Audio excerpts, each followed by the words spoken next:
Naam, karibu katika mwendelezo wa kile kinachoendelea mahakamani sasa hivi kuhusu kesi ya Tundu Antipas Lissu. Wakili John Seka anaendelea na maswali mazito dhidi ya mkuu wa magereza ya Ukonga. Alimuuliza shahidi kama alikuwa akiasikia maswali vizuri, akibainisha kuwa Ntamamiro alikuwa akizungumza kwa sauti ya chini sana.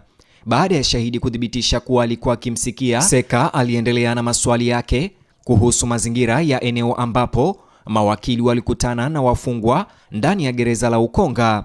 Aliuliza kama kulikuwa na meza ndani ya ofisi ya mapokezi ya gereza hilo. Ntamamiro, bwana jela, alithibitisha kuwa kulikuwa na meza. Kisha Seka aliuliza kuhusu ukubwa wa meza zilizokuwa zikitumika katika ofisi hiyo. Shahidi alijibu kuwa hakukumbuka. Wakili huyo kisha alihamia kwenye mambo ambayo shahidi mwenyewe alikuwa ameyashuhudia katika kipindi chote cha kazi yake. Aliuliza kama Ntamamiro alishawahi kuwaona mawakili wakikutana na wateja wao ndani ya gereza hilo. Shahidi alijibu kuwa alishawahi kuwaona. Seka aliendelea kwa kuuliza jinsi mikutano hiyo ilivyokuwa ikipangwa. Ntamamiro alieleza kuwa wakili na mteja walikuwa wakikaa wakitazamana, huku meza ikiwa imewekwa katikati yao. Baada ya kuweka wazi jambo hilo, Seka alihamia kwa watu wanaohusika katika kesi hiyo. Aliuliza kama kabla ya kesi hiyo kuanza, shahidi alikuwa akiwafahamu mawakili Nation Nkungu na wakili Paul Kisabo. Ntamamiro alijibu kuwa alishawahi kukutana nao hapo awali. Wakili huyo kisha aliuliza ni wapi walipokutana na katika mazingira gani. Shahidi alijibu kuwa alikutana nao walipokuja gerezani kuzungumza na wateja wao. Seka alimkumbusha shahidi kuhusu ushahidi wake wa awali uliotaja utaratibu unaofuatwa wakati wakili anapowasili gerezani. Alibainisha kuwa mawakili walikuwa wakisajili majina yao kwanza kabla ya rekodi hizo kupelekwa kwa afisa msimamizi ili kuidhinishwa. Kisha aliuliza ni katika hatua gani shahidi alikuwa akimwona wakili huyo aliyekuja kutembelea. Ntamamiro alijibu kuwa ofisi zote za gereza zilikuwa chini ya mamlaka yake. Mmoja wa majaji aliingilia kati na kumtaka shahidi ajibu mahususi ni wapi ndani ya gereza hilo mikutano hiyo ilifanyika. Shahidi kisha alifafanua kuwa alikutana na mawakili hao katika ofisi ya afisa kaimu Recha. Seka kisha aliuliza kama naye Paul Kisabo alimfahamu kupitia ziara hizo za gereza. Ntamamiro alithibitisha hilo, akieleza kuwa alikuwa amemwona Kisabo akizungumza na mteja wake wakati wa ziara hizo za gereza. Kisha wakili aliuliza iwapo shahidi alikuwa ameshuhudia mwenyewe mawakili wakifanya mahojiano na wafungwa. Shahidi alijibu kuwa alikuwa ameshuhudia. Seka aliendelea kwa kuuliza iwapo alikumbuka ni nani aliyekuwepo wakati wowote Tundu Lissu alipofanya mikutano na mawakili wake. Ntamamiro alijibu kuwa kila mtu alibaki nje ya chumba, ingawa maafisa walikuwa wakichungulia mara kwa mara kupitia mlangoni. Kisha wakili aliuliza iwapo shahidi angeweza kukumbuka tarehe mahususi ambazo alikuwepo mwenyewe wakati wa mikutano hiyo na tarehe ambazo hakuwepo. Ntamamiro akajibu kuwa hakumbuki. Wakili Seka alionyesha kuwa ana nia ya kumpeleka kwenye mikutano tarehe hadi tarehe. Kabla hajaendelea, mmoja wa majaji aliingilia kati tena na kuona kwamba kwa kuwa shahidi huyo alikwisha sema kwamba hawezi kukumbuka tarehe hizo, hakukuwa na lengo la kuendelea na mahojiano hayo. Kisha Seka aliuliza kama itakuwa sawa kusema kwamba shahidi huyo hajawahi kuhudhuria binafsi majadiliano kati ya Tundu Lissu na mawakili wake. Ntamamiro alikubali kuwa hana. Wakili huyo alidokeza kuwa hii ilimaanisha kuwa shahidi huyo hakuhusika moja kwa moja katika mikutano hiyo na badala yake alitegemea maelezo aliyopewa baadaye.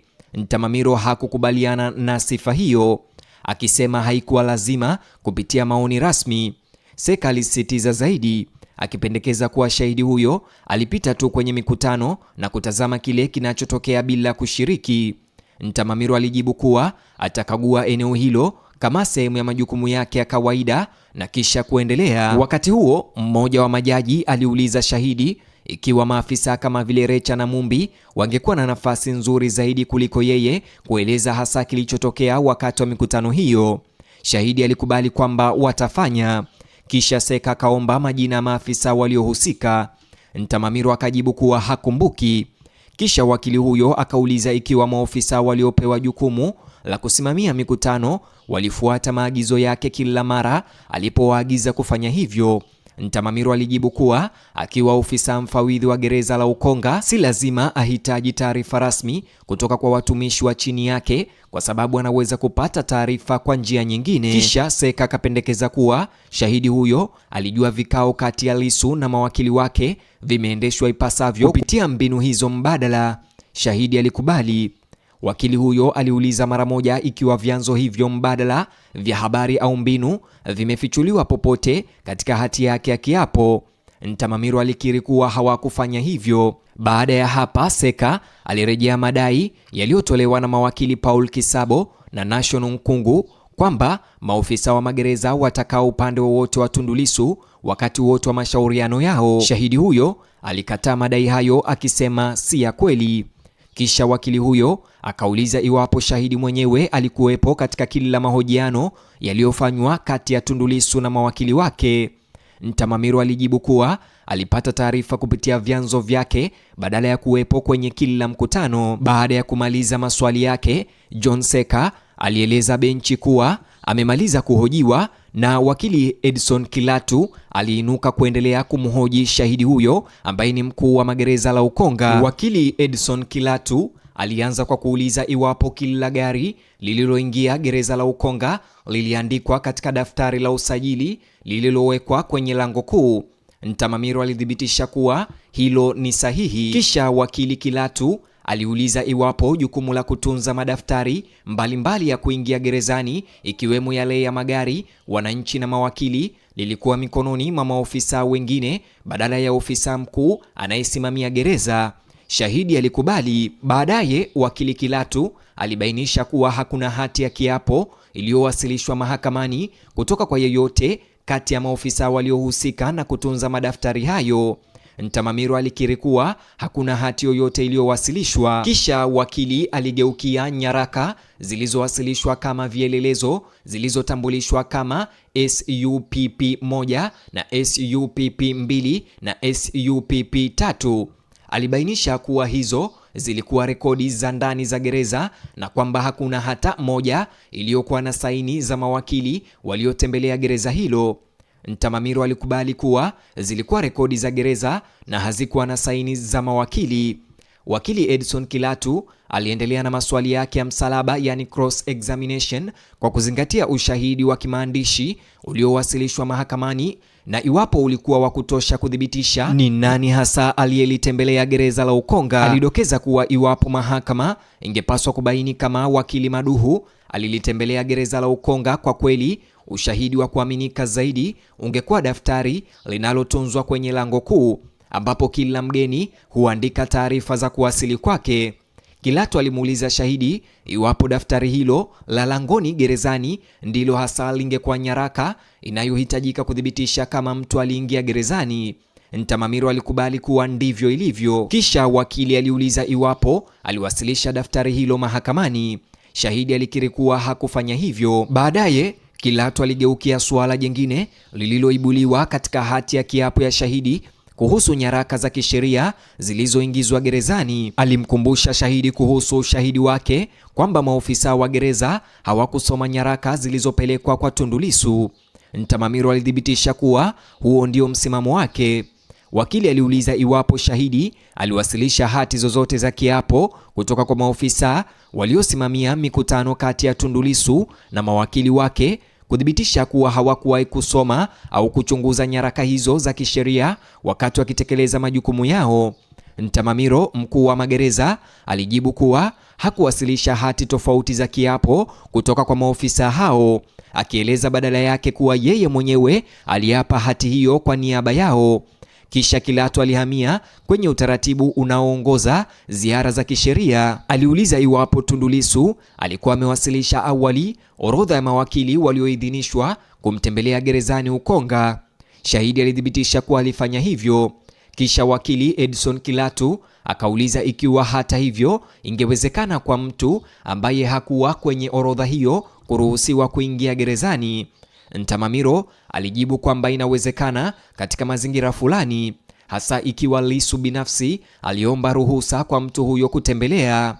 Mara moja Kilatu aliuliza iwapo mazingira hayo ya kipekee yametajwa popote katika hati ya kiapo ya shahidi huyo au amebaini tukio lolote ambalo Lissu aliomba kibali maalum kwa wakili ambaye jina lake halimo kwenye orodha.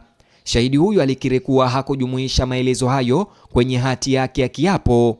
Kisha swali likahamia kwenye istilahi za kisheria zinazotumika katika ushahidi wa shahidi mwenyewe. Kilatu aliuliza kama Ntamamiro anaelewa maana ya neno uhifadhi kati ya wakili na mteja, dhana iliyorejelewa katika hati yake ya kiapo. Shahidi huyo alijibu kuwa hajui maana yake na akamkaribisha wakili huyo aendelee kuuliza maswali mengine. Kilatu alidokeza kuwa angerejea suala hilo baadaye. Kisha alimpeleka shahidi huyo kwenye sehemu nyingine ya hati yake ya kiapo ambapo alidai kwamba waombaji walipaswa kuleta kesi yao kwa njia ya mapito ya mahakama badala ya kupitia ombi la kikatiba. Shahidi huyo alikiri waziwazi kwamba hakufanya hivyo. Wakili huyo alijibu kwamba katika kesi hiyo hatafuatilia maswali zaidi juu ya suala hilo. Badala yake alimwelekeza shahidi huyo kwenye hati ya mwanzo iliyowasilishwa katika kesi hiyo na kumtaka atambue vifungu vya kikatiba vilivyotajwa kwenye maombi hayo. Ntamamiro alijibu kwamba imetaja ibara ya 13 pamoja na vipengele vingine vingi vya kikatiba.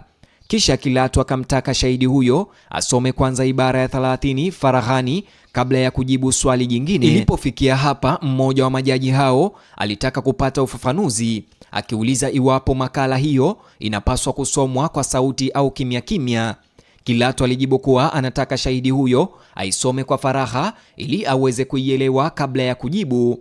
Baada ya muda mfupi, Ntamamiro alieleza mahakama kuwa amemaliza kuisoma. Kisha wakili Edson Kilatu aliuliza kama ibara ya 30 ilisema kwamba mtu anaweza kufungua kesi kupitia mapitio ya mahakama chini ya kifungu hicho cha katiba.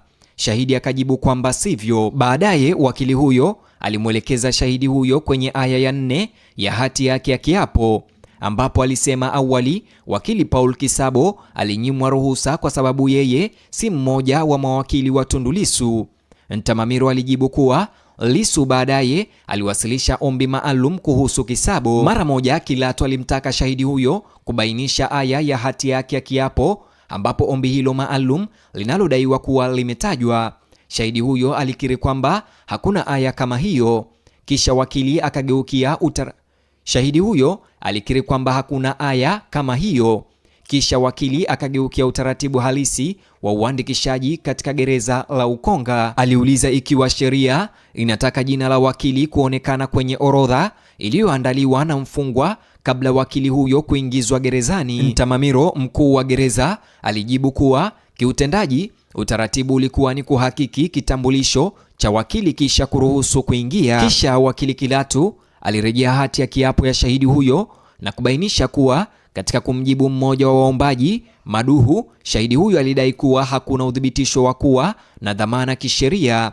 Aliuliza kama uthibitisho wa kubaki ni hitaji la kisheria kwa wakili kuruhusiwa kuingia gerezani. Ntamamiro akajibu kuwa haamini alijua jibu.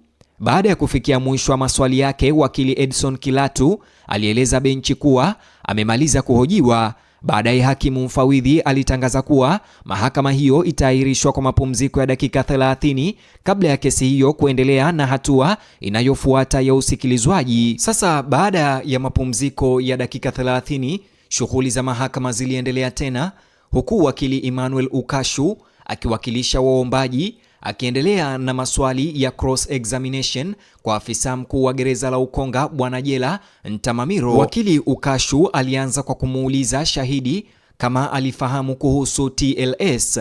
Ntamamiro alithibitisha kuwa alifahamu. Kisha wakili aliuliza kama mtu yoyote anayetaka kuingia gerezani alihitaji idhini kutoka kwa shahidi kabla ya kuruhusiwa kuingia. Ntamamiro alikubali kuwa hilo lilikuwa sahihi. Ukashu aliendelea kuuliza kama maelekezo yaliyotolewa na kamishna jenerali wa magereza yalipaswa kufuatwa na maofisa wa gereza. Shahidi alithibitisha kuwa yalipaswa kufuatwa.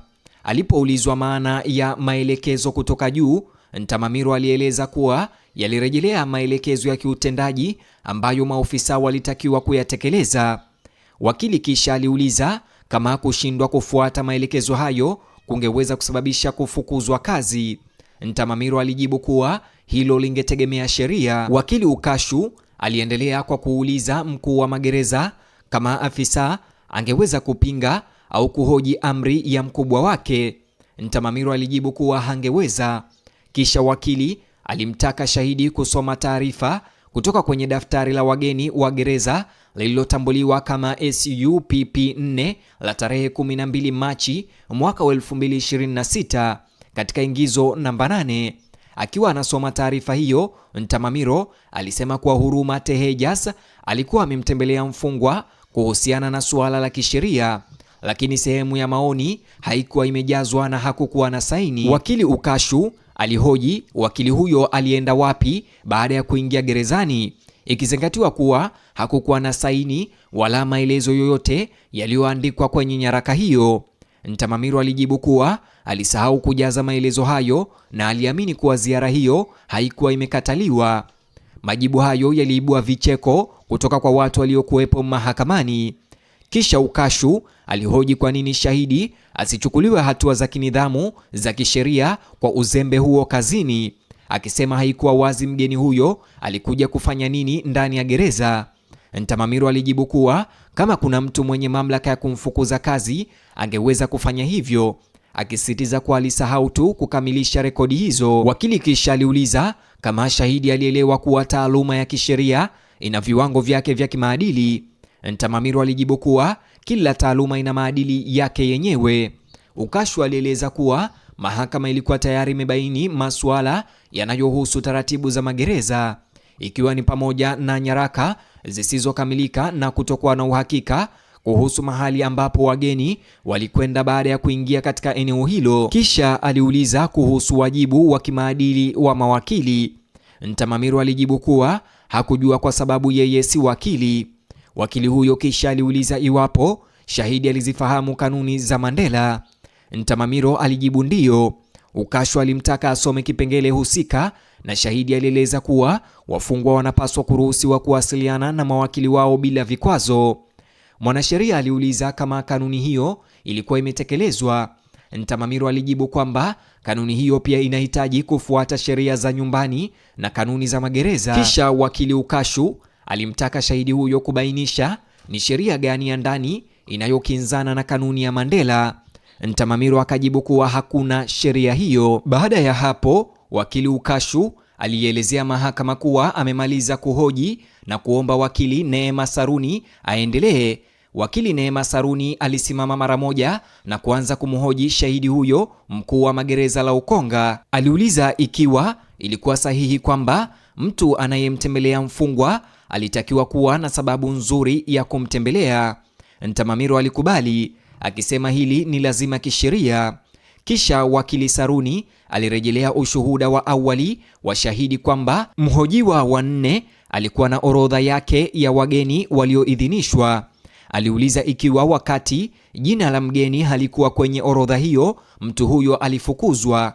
Ntamamiro alithibitisha kuwa ndicho kilichotokea. Kisha wakili huyo akauliza ikiwa itakuwa sahihi kusema kwamba mgeni huyo hakupewa nafasi ya kusikilizwa kabla ya kugeuzwa au kufukuzwa. Shahidi alikubali. Wakili Saruni aliuliza kama alipokuja kumtembelea Tundu Lissu jina lake lilikuwa limewekwa kwenye orodha ya wageni wake walioidhinishwa. Ntamamiro akajibu kuwa haikuwa hivyo. Aliuliza nini kilitokea alipofika. Shahidi huyo alieleza kuwa viongozi wa magereza walikwenda kumuuliza Tundu Lissu iwapo alimruhusu kumwona. Alipoulizwa Lissu alisema nini, Ntamamiro alijibu kuwa Lissu alimruhusu kukutana naye. Kisha wakili Saruni alihoji swali zuri sana: kwa nini mgeni mwingine amerudishwa bila maafisa wa magereza kwanza kumuuliza Lissu kama anataka kumwona mtu huyo? Ntamamiro alijibu kuwa hapa ndipo suala hilo lilipokuwa gumu. Jibu tena likasababisha vicheko mahakamani. Kisha Saruni aliarifu mahakama kwamba alikuwa amemaliza kuhojiwa. Kisha mawakili wa serikali walianza kuhojiwa na wakili wa serikali Hekima akiongoza. Hekima alimuuliza Ntamamiro ni kitu gani kilimuongoza katika kutekeleza majukumu yake. Kisha Saruni aliarifu mahakama kwamba alikuwa amemaliza kuhoji.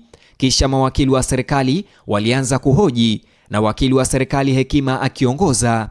Wakili Hekima alimuuliza Ntamamiro ni kitu gani kilimuongoza katika kutekeleza majukumu yake. Shahidi huyo mkuu wa magereza alijibu kuwa majukumu yake yametawaliwa na matakwa ya kisheria, ikiwa ni pamoja na kanuni za kudumu za magereza PSO. Katika hatua hiyo, Tundu Lissu aliingilia kati na kuomba shahidi huyo asiwasilishe PSO kwa sababu haikuwa sehemu ya uchunguzi wa awali na upande wa utetezi haujamhoji. Lissu alirejelea kifungu cha 156(3) cha sheria ya ushahidi akisema kuwa kanuni za kurudia uchunguzi ziko wazi. Kisha hakimu huyo alimuuliza wakili wa serikali. Alimgeukia na kumuuliza wakili wa serikali Hekima iwapo ana nia ya kuendelea na mstari huo, huku akibainisha kuwa iwapo PSO itatambulishwa, Lissu pia atapata fursa ya kumhoji shahidi huyo kuhusu suala hilo hilo. Hekima akajibu kwamba angeishia hapo na asingeendelea na safu hiyo ya maswali.